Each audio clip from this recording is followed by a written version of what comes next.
Gajah Mada Muda. Untuk memudahkan dalam mengerjakan penugasan, Perhatikan video berikut ini baik-baik ya.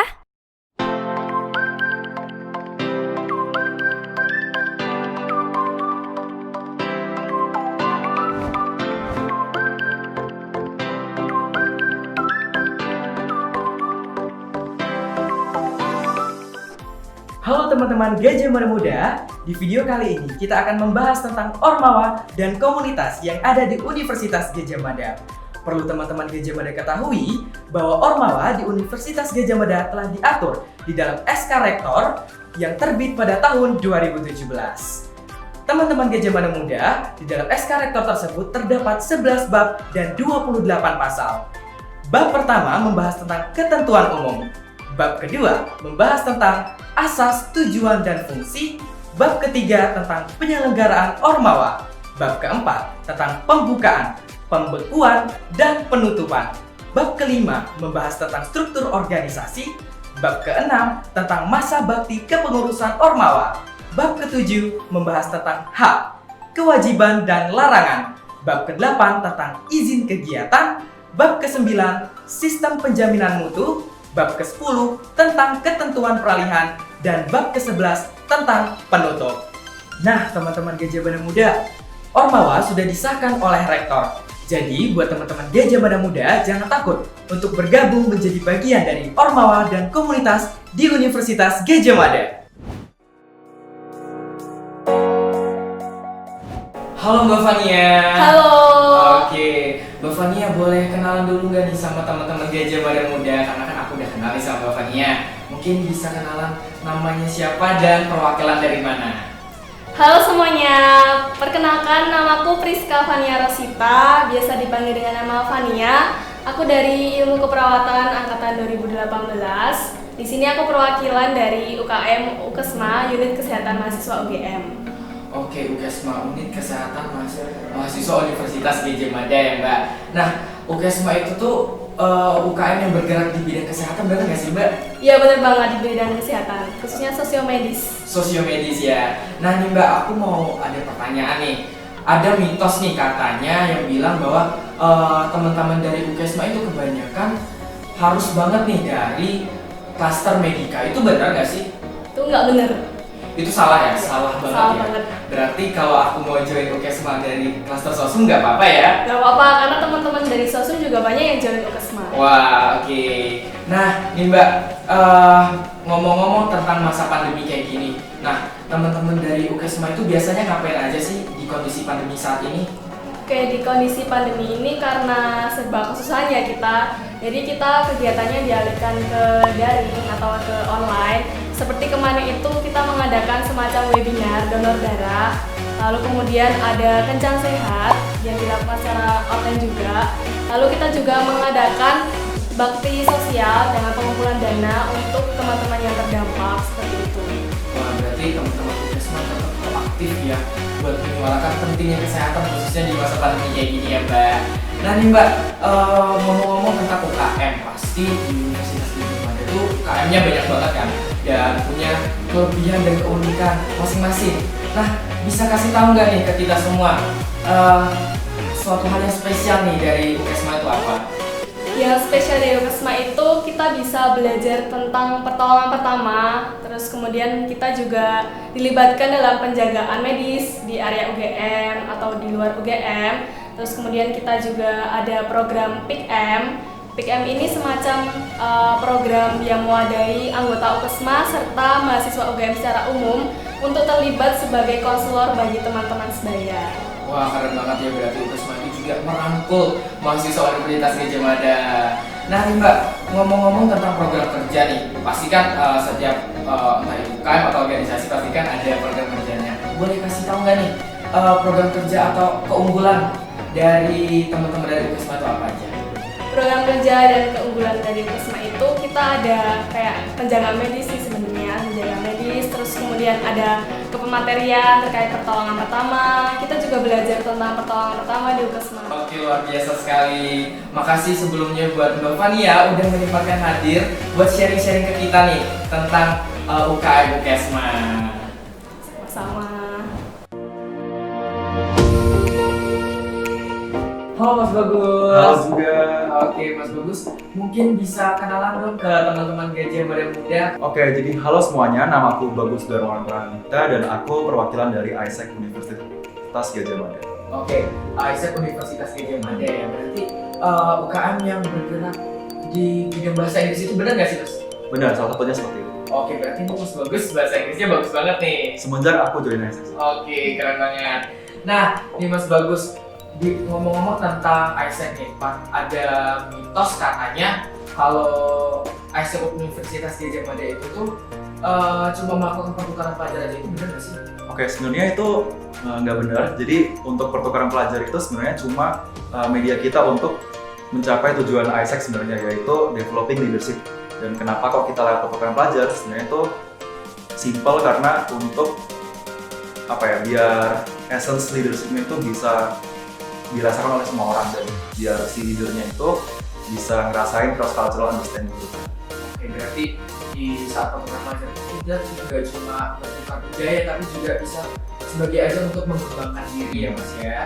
Nah, Mas Bagus, aku pernah baca-baca di Instagram sama juga kalau ISEC itu tuh udah cuma ada di Universitas Gajah Mada aja. Iya, benar. Tapi bahkan di universitas dan negara-negara lain itu juga ada ISEC, itu benar ya Mas? Iya, benar. Wah, keren banget berarti ya Mas. Nah, ngomong-ngomong tentang ISEC itu, keunikan dari ISEC Universitas Gajah Mada itu apa sih Mas? Oke, jadi kalau untuk ISEC Gajah Mada itu pertama kita punya International Social Project yang berdasarkan dari Sustainable Development Goals. Dan yang kedua, untuk networking kita sebenarnya nggak cuma dari ISEC Gajah Mada, tapi juga ada di level nasional maupun internasional juga. Dan yang terakhir, keunikannya adalah di sini kalian nggak usah takut untuk gagal, karena yang penting di sini kalian mau belajar dan mau berkembang bareng sih. Pasti jangan takut gagal ya. Nah, yang bagus, misalnya nanti aku mau join ke ISEC, hal apa aja sih yang bisa aku peroleh dan aku pelajari di ISEC nanti? Oke. Jadi yang pertama itu sudah pasti pengembangan leadership development itu, dan yang kedua adalah gimana caranya kita untuk bisa fleksibel dalam menghadapi masalah, karena untuk dinamika di ISEC sendiri kan kita menyesuaikan keadaan dunia juga kan, jadi kita dituntut untuk bisa fleksibel. Dan yang terakhir itu adalah gimana caranya kita bisa menghandle dan memanage tim secara efektif, kayak gitu sih. Mantap, keren banget. Makasih sebelumnya buat Mas Bagus udah menyempatkan buat hadir, buat sharing-sharing tentang ISEC Universitas Gajah Mada. Terima kasih. Thank you juga. Halo Mas Iqbal. Halo. Oke Mas Iqbal, mungkin boleh kenalan dulu yuk sama teman-teman Gajah Mada Muda, kenalan nama dan perwakilannya dari mana? Oke, aku Iqbal Faisal dari Teknik Mesin 2017. Aku dari perwakilan tim Bima Sakti UGM yang tiap tahunnya berlaga di FSAI Jepang. Nah, Mas Iqbal, aku punya pertanyaan nih. Mitos atau fakta sih katanya Bima Sakti itu harus paham dengan mesin, itu benar nggak? Mitos. Memang sih kita tim yang istilahnya membuat mobil, tapi dalam membuat mobil itu nggak hanya tentang mobil aja sih yang kita urusin. Ada, dan lomba kita nggak hanya tentang cepat-cepatan atau hanya bagian mobil aja, tapi kita juga melombakan analisis biaya dan analisis bisnis gitu. Komunitas Bima Sakti itu kan terkenal banget di Universitas Gajah Mada. Siapa yang nggak tahu komunitas Bima Sakti? Nah, mungkin bisa kasih tahu ke teman-teman Gajah Mada Muda prestasi-prestasi apa aja yang udah dicetak oleh tim Bima Sakti Universitas Gajah Mada? Oke, cukup banyak. Dalam 4 tahun terakhir kita selalu kita 3 kali mendapatkan JAMA Chairman Award, dan 3 tahun terakhir kita selalu berada dalam 5 besar Business Presentation Award, dan bahkan di tahun 2018 kita mendapatkan peringkat ketiga, dan di 2 tahun terakhir kita mendapatkan peringkat 10 besar dalam kategori skipper dengan mobil tercepat. Oke, berarti luar biasa banget ya prestasi yang udah dicetak oleh teman-teman dari Bima Sakti, nggak cuma kancah nasional tapi juga internasional ya Mas ya. Iya. Nah mungkin Mas Iqbal boleh kasih tahu ke teman-teman Gajah Mada Muda 3 hal aja nih yang paling menarik dari komunitas Bima Sakti? 3 hal yang menarik atau menggambarkan tim Bima Sakti itu fast, people friendly, and professional. Oke, luar biasa banget. Terima kasih sebelumnya buat Mas Iqbal udah menyempatkan waktu buat sharing-sharing tentang komunitas Bima Sakti. Terima kasih Mas. Oke, sama-sama.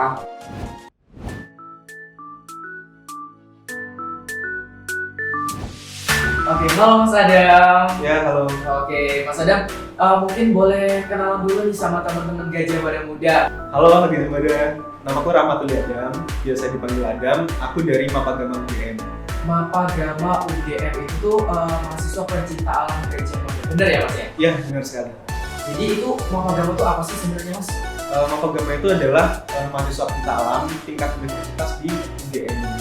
Oke. Nah, Mas Adam, aku punya beberapa pertanyaan nih. Pertanyaan pertama itu mitos atau fakta kalau di dalam pendidikan Mapagama itu ada unsur kekerasan, itu benar nggak? Pertama, kekerasan yang dimaksud itu seperti apa? Kalau kekerasan yang dimaksud itu adalah tindakan ofensif yang dilakukan oleh panitia dengan dasar kepada peserta itu tidak pernah terjadi. Tapi kalau kekerasan yang dimaksud adalah seperti bagaimana kita harus selalu sigap di lapangan biar kita nggak panik, itu pastinya akan ada di setiap kegiatan pendidikan, bahkan kegiatan Mapagama pada umumnya. Oke, jadi itu salah banget ya Mas ya. Iya, benar. Lebih ke bagaimana mendisiplinkan gitu ya Mas Iya. ya. Nah, Mas Adam, kan aku udah sempat baca-baca nih, katanya kalau teman-teman dari Mapagama itu tuh udah melanglang buana melaksanakan ekspedisi nggak cuma di nasional tapi internasional juga. Itu benar nggak? Benar sekali. Jadi Mapagama ini dalam mendukung Range Triangle sampai 50 tahun di 2023 nanti, kita berniat untuk melakukan 7 ekspedisi penelitian dan 7 ekspedisi internasional. Wah, keren banget. Nah, boleh dikasih tahu nggak nih ke teman-teman Gajah Muda, 7 ekspedisi itu salah satunya kemana aja? Kalau untuk yang internasional, terakhir kali itu kita ke Tasmania di Australia, itu ke Sungai Franklin. Nah, kemudian yang ekspedisi penelitiannya itu terakhir di Taman Nasional Betung Kerikil dan Danau Sentarung. Wah, luar biasa banget ya nih. Nah, Mas Adam, kan kita sekarang ada di kondisi pandemi COVID-19. Pasti semuanya dibatasin kan Mas, apalagi Mapagama kan kaitannya sangat erat banget sama alam nih, yang buat jalan kemana-mana nih. Nah, kalau boleh kasih tahu gimana sih caranya teman-teman Mapagama beradaptasi di kondisi saat ini? Kalau untuk kegiatan tentunya kita masih sangat membatasi ya kepada anggota kami karena kita juga mengikuti aturan dari pihak universitas.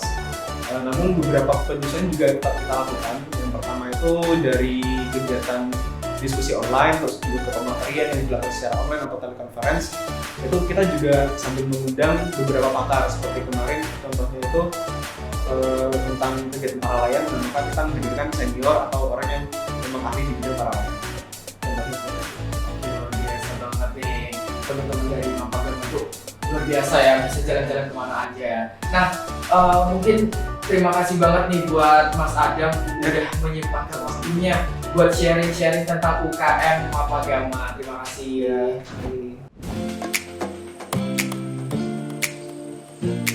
Oke, halo Mas Sultan. Halo, selamat siang. Oke, mungkin Mas Sultan bisa kenalan dulu sama teman-teman Gajah Mada Muda.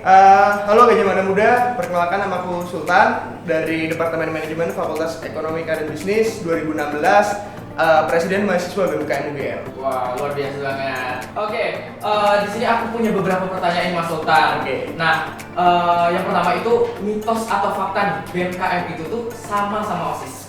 Jadi mitos, jadi BEM universitas dimanapun pasti berbeda dengan OSIS di SMA ya. Karena pertama mulai dari secara pengorganisasian di dalamnya ada apa aja. Yang kedua cakupannya, karena di BEM itu kita kalau dulu mungkin OSIS kegiatannya adalah tentang organisasi siswa, kegiatan kesiswaan.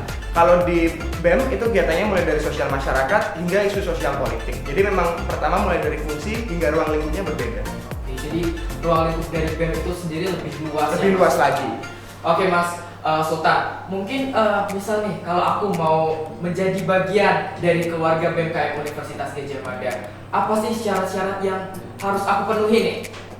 Jadi kalau di tiap tahun di BEM KM UGM memang ada open recruitment, setiap tahunnya ada yang 1 kali atau 2 kali. Jadi semua mahasiswa UGM, anggota KM UGM, mahasiswa diploma maupun sarjana itu punya kesempatan untuk menjadi bagian atau jadi pengurus di BMKM UGM melalui proses open recruitment biasanya selama 1 sampai 1,5 bulan. Kemudian dari sana akan dipilih siapa yang akan dilantik dan siapa yang tidak bisa terus untuk menjadi pengurus gitu. Oke, jadi cukup panjang ya. Cukup perjalanan panjang prosesnya prosesnya. dari BMKM.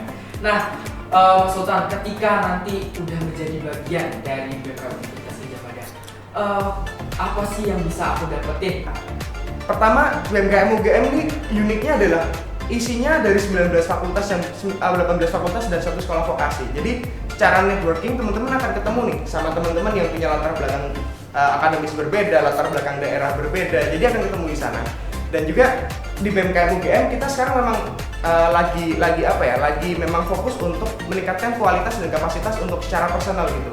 Jadi kita sekarang lebih banyak delegasi untuk teman-teman baru, teman-teman staff itu dapat skill, knowledge dan experience yang baru. Jadi